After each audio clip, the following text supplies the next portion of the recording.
그분의 친척 중에 아주 옛날에 서울대에 나오신 분이 있대요. 아마 서울대 수석으로 뭐 입학하고 졸업했다는 것 같았어요. 근데 그분은 일생 동안 일을 하지 않았대요. 눈이 너무 높다 보니까 계속 일을 하지 않고 부인이 일을 해서 그렇게 나이 들 때까지 그렇게 살았다는 얘기도 들었습니다. 그분은 아마 공부만 열심히 하고 경제 교육이라든지 그런 게 전혀 안 되어서 그런 삶을 살지 않았을까 싶습니다. 안녕하세요. 집바자입니다. 어머님들은 매월 아이들에게 사교육비로 얼마를 지출하고 계신가요? 우리가 사교육비라 그러면요, 학교에서 듣는 수업 외에 아이를 공부를 더 잘하게 하기 위해서 보충으로 개인적으로 돈을 지불해서 듣게 하는 교육을 말하는데요. 작년에 사교육비가 엄청 많이 들었다고 통계 자료에서 나왔습니다. 26조 원이 들었대요. 아마 그 통계 자료도 세밀하게 다 들어갔는 건 아니고요. 일부분만 계산했을 때 그런 거라고 합니다. 어머님들이 지금 아이들 거의 놓지도 않고 거의 결혼 안 하는 가정도 많고 그런데도요. 아이들은 점점점 줄고 있다는 건 저는 실질적으로 느끼거든요. 제가 아이들한테 물어봅니다. 얘들아, 요즘 너희 학년 몇 반까지 있어? 몇 년 전에는요, 5반까지 있어요. 그러면 한 반에 몇 명이야? 하면 30 몇 명이요. 이렇게 말했거든요. 근데 제가 최근에 아이들한테 물어보니까요, 3반까지밖에 없고, 그리고 한 반에 20명 조금 넘는다고 합니다. 정말 아이가 점점 줄어가고 있다는 걸 느낍니다. 그런데 사교육비는요, 작년에 최고 많이 들었다고 지금 뉴스에도 나오고 유튜브에서도 나오고 막 시끄러운데요. 근데 이 사교육비를 많이 드는 곳이 어떤 곳이냐면요, 맞벌이 하는 가정이고요. 그리고 외동인 경우, 그리고 대도시가 더 많았고요. 그리고 또 공부를 잘하는 학생수로 사교육비를 많이 들었다고 합니다. 제가 이런 내용들을 보면서 또 한편으로 제가 또 경제 공부를 하다 보면요, 앞으로 IMF보다 더 안 좋은 상황이 올 것이다. 지금은 돈을 모아야 된다. 어떻게 해서든지 저축을 하고 비축해야 된다. 이런 내용들과 한쪽 편에서는 사교육비가 너무 많이 든다. 이런 내용을 보면서 너무 대조적이라는 생각이 들었습니다. 저는요, 사교육 없이 두 아이를 키웠는데요. 첫째 아이 같은 경우는 사교육 없이 제가, 대학교 스카이대까지 보냈습니다. 첫째 아이가 고3 때 사교육비가 얼마 들었는지 제가 예전 영상에서 말씀드렸는데요. 사교육비를 들이지 않고 어머니들이 정말 머리를 잘 써서 활용을 한다면요, 돈 안 들이고 키울 수 있거든요. 물론 학원을 열심히 보내고 학원을 알아보신 어머니들도 정말 훌륭하신 분입니다. 하지만 유튜브를 보다가 모 연예인이 아이가 중학생인데 뭐 공부를 엄청 잘한대요. 그래서 지금은 뭐 공부를 너무너무 잘하는데 영어 유치원 뭐 300만 원짜리 그런 데를 보냈었고 어떤 학원을 보내고 그런 데한 뭐 정보도 뛰어나고 뭐 이런 내용들이 있으니까 예전 몇 년 전만 같았으면 정말 뭐 돈 자랑한다 뭐 이런 식으로 나쁜 댓글이 있을 수 있는데, 제가 놀랐는 점은 댓글에 보니까 그렇게 하는 것도 능력이다. 되게 좋게 바라보고 부러워하더라고요. 물론 그렇습니다. 우리 아이는 어떻게 해서라도 그런 교육을 받아서 좋은 대학에 가서 취직이 잘 되고 또 잘 되어서 아이가 돈도 많이 벌고 행복하게 살았으면 하는 게 우리 부모님들의 마음이잖아요. 그래서 어머님들이 자기 옷 하나 덜 사입고 교육비를 더 드리는 거 아까워하지 않는 거 충분히 마음 이해합니다. 하지만 이 아이가 잘 살고 나중에 행복하게 살게 하기 위해서는요, 경제 교육도 중요합니다. 엄마 아빠가 정말 알뜰하게 또 전략하고 돈을 소중하게 여기던 부모 밑에 자란 아이들은요, 그 아이들도 그렇게 자라더라고요. 물론 다 그런 건 아니겠지만 대부분이 그렇습니다.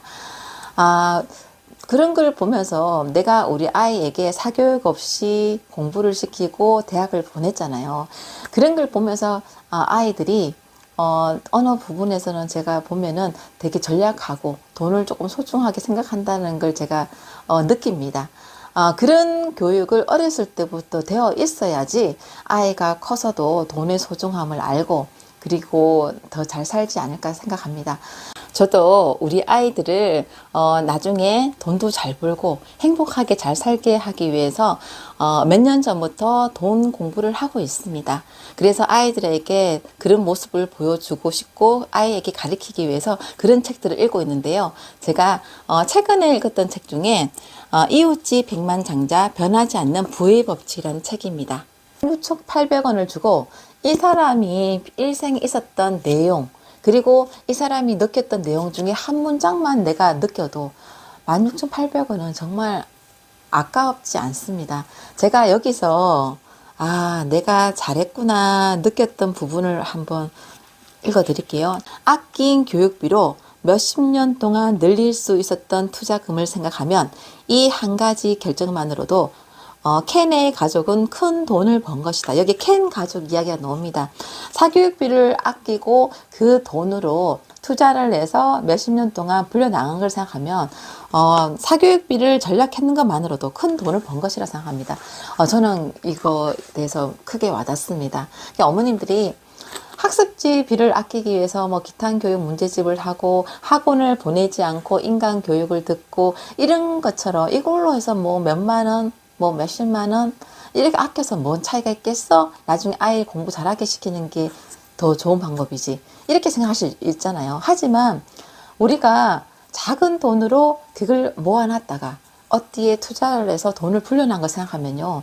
우리가 먹는 거는 크게 줄일 수는 없습니다. 하지만 엄마 입장에서 지금 초등학교 어머니들은 절약할 수 있는 부분이 사교육비입니다. 어머니가 지금 유튜브나 책이나 보면은 방법이라든지 또 그런 쪽으로 공부해서 아이를 키우는 엄마들이라든지 그런 내용들이 유튜버들이 많습니다. 찾아보시면요. 사교육비 전혀 안 들이고 할 수 있거든요. 초등학교 때부터 전략을 해야 중학교 때도 안 들이고 시킬 수 있고요. 중학교 때도 안 들이고 해야 고등학교 때도 그렇게 시킬 수가 있습니다. 초등학교 때 정말 모든 사교육비랑 가외랑 그렇게 시켰던 아이를 갑자기 중학교, 고등학교 가서 뚝 끊기는 쉽지가 않습니다. 그렇기 때문에 어머님들이 전략할 수 있는 거는 최대한 전략해서 요렇게 해서 아이가 나중에 부자로 잘 살 수 있게 도와주시기 바랍니다. 요런 책들도 좀 읽으셔야 돼요. 그러니까 아이들한테 돈의 중요성도 또 말로 할 수도 있고요. 그리고 왜 좋은 공부를 해야 되는 이유도 알려줄 수도 있습니다. 제가 공부를 막 시킬 때는 정말 이게 좋은 대학에 보내고 싶고 뭐 이런 마음으로 공부를 시켰는데 이제 아이가 살아가는데 얇은 발판 하나 만들어 준 것입니다. 발판만 얇게 만들어 줬고 거기서 아이가 성공적으로 삶을 사느냐 더 잘 사느냐 하는 거는 아이가 이제 달려 있는 건데요. 어머님들이 그런 사고방식을 어렸을 때부터 또 주입시켜주고 알려주고 해야 된다고 생각합니다. 여기 책 내용을 보면요. 성적이 리더를 만들어주지는 않는다. 또 성적이 성공을 좌우하지 않는다. 뭐 이런 내용들이 있습니다.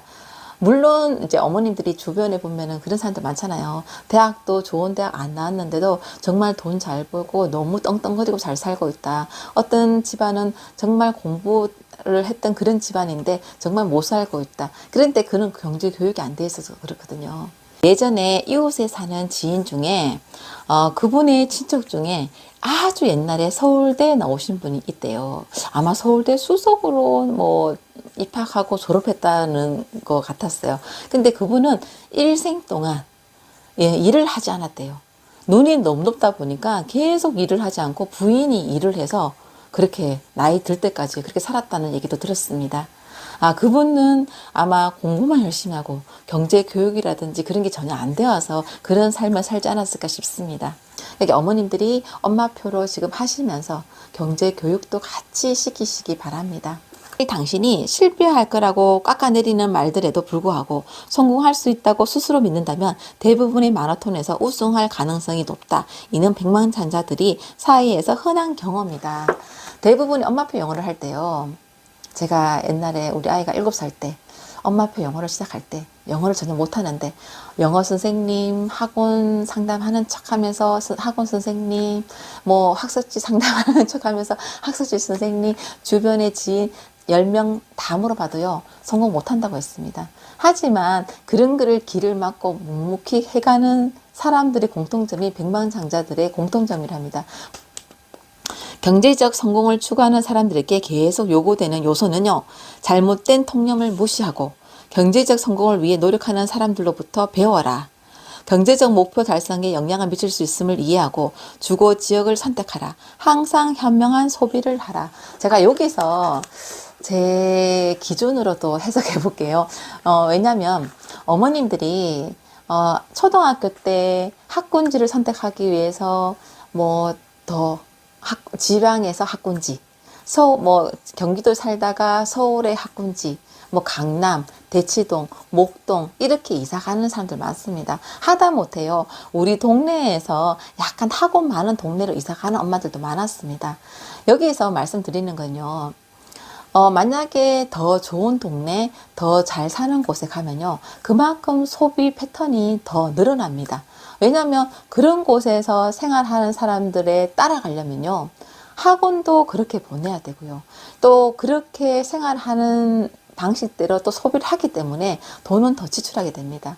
그래서 저는 아이에게 경제 교육을 위해서도 학군지를 몰려가고, 옛날에 우리가 맹자가 그렇게 성공할 수 있었던 이유는 엄마가 몇 번 이사를 가고, 그게 지금도 계속 그러잖아요. 근데 그게 또 훌륭하신 분들일 수도 있는데, 어머니들 마음에서 우리 아이는 좋은 곳에 좋은 선생님한테 좋은 학군지에서 더 많이 가르쳐서 또 더 좋은 대학, 그리고 돈도 더 잘 벌고 이렇게 시키고 싶은 어머니 마음 충분히 이해합니다.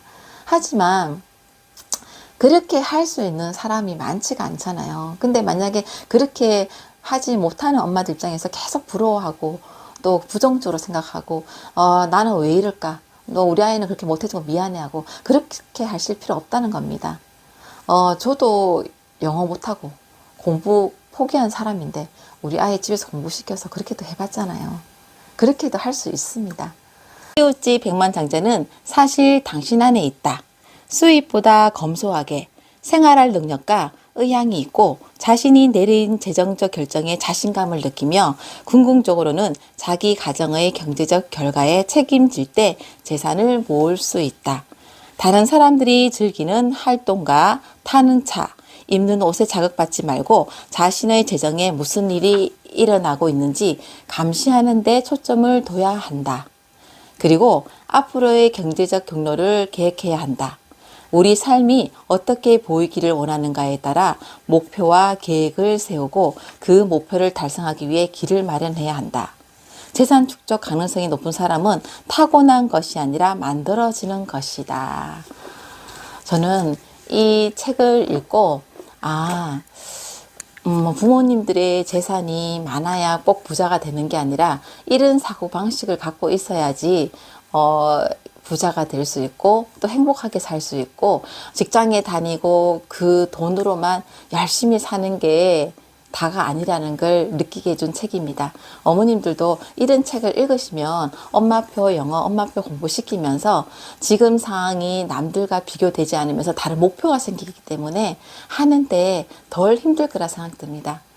지금 어머님들이 아이들 키울 때 정말 힘들고 우울합니다. 그런데다가 만약에 돈도 없고 또 이웃집 사람은 저렇게 학원도 보내고 또 예를 들면 대치동까지 가서 학원도 보내고 그런 걸 계속 부러워하지 마시고요. 우리가 할 수 있는 거 그걸 찾아보십시오. 집에서도요. 우리가 인강으로 1타 강사 수업을 들을 수 있고요. 또 집에서 엄마가 환경만 만들어주면요. 우리 집이 미국처럼 환경을 만들어서 영어를 잘하게 만들 수도 있습니다. 그렇기 때문에 내가 할 수 있는 거 찾아보시는 게 가장 현명한 일이라고 생각합니다. 어머님들이 현명하셔야 아이들도 현명하게 자랄 수 있습니다. 그렇게까지도 했는데도 안 된다. 아이가 공부 쪽이 아니다. 그러면 또 엄마가 이렇게 경제 공부도 하고 그랬던 엄마라면요. 아이에게 긍정적인 말도 해줄 수 있고요. 그리고 사교육비를 절약해서 아이에게 또 다른 기회를 줄 수도 있습니다. 그렇기 때문에 어머님들이 계속 그런 거 찾아보시면 좋습니다. 책을 읽어보십시오. 어머님들도 책을 많이 읽어야 아이들에게 이 방향 저 방향을 알려줄 수 있습니다. 그래서 오늘은 제가 이웃집 백만장자 변하지 않는 부의 법칙 책을 소개해 드렸습니다. 여기서 정말 일부분만 제가 말씀드렸는데요. 백만장자들은요, 좋은 차를 타고 다니는 86%가 거의 부자인 사람이 없답니다. 거의 몇 %만 부자고 대부분이 부자도 아닌데 부자 사람을 흉내낸 것이지요. 그렇기 때문에, 대부분이 되게 알뜰하고요. 그리고 대부분이 또 전략하며 살았답니다. 그리고 사교육비도 전략하시면서 어머니가 부자에 가는 길을 또 공부해 보시기 바랍니다. 어머님들 오늘도 수고하셨습니다. 화이팅!